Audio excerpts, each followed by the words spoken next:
All right, let's go to some international news now. Israel says it has recovered the bodies of 6 Hamas hostages who were taken during the October 7th attack. In a statement, Israel's military says its troop recovered the bodies during an overnight operation in southern Gaza.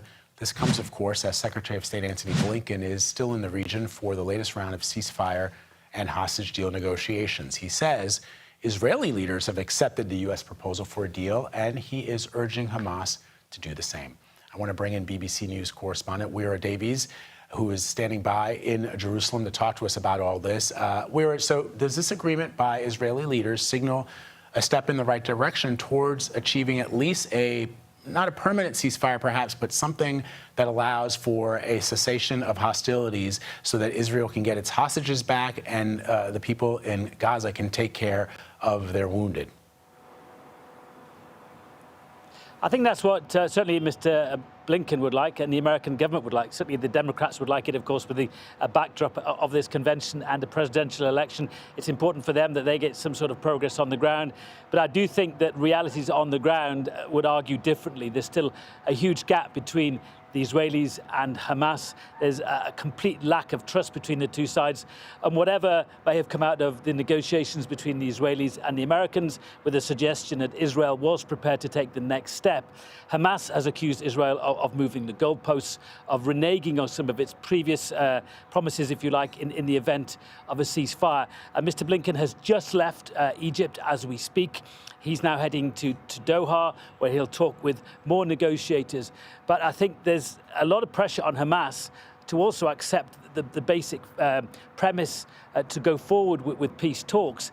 But I don't think that what Israel has agreed to is going to be something that Hamas can agree to. So the fear, I think, on the ground is that these talks probably won't get very far. There's meant to be a resumption of talks in Cairo at the end of this week.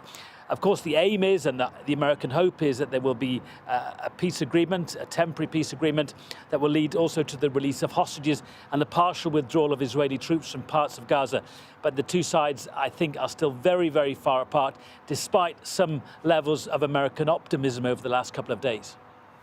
Yeah, with that optimism also comes the cold, hard reality on the ground, where, as you know, there are some reports that a strike from Israel on a school killed at least 10 Palestinians in Gaza. What can you tell us about that?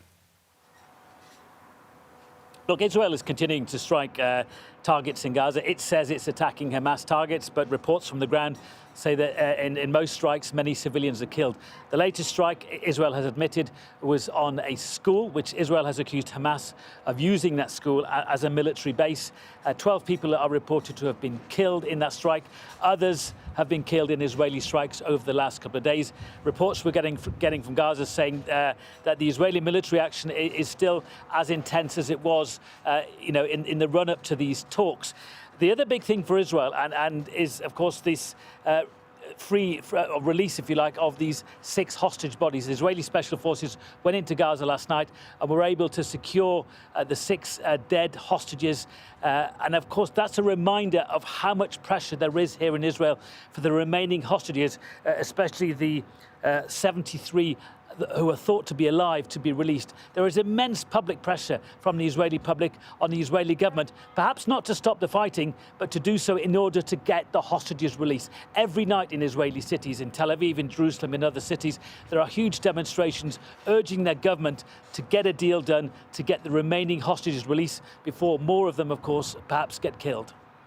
Yeah, and I'm glad you made that point, Wyre, because that does appear to be what perhaps changed the calculus. Just 48 hours ago, we were hearing reports that the Israelis were not anywhere close to agreeing to a ceasefire. And now, of course, the news that some of their people, the hostages, are coming home and they have been killed or they have died is incredibly distressing, I'm sure, for the families and for those families who are still waiting for word on their loved ones. So we'll hopefully see that this actually does bear some fruit in the hours ahead. Wyre Davies reporting for us from Jerusalem at the BBC. Thank you, Wyre. We appreciate it.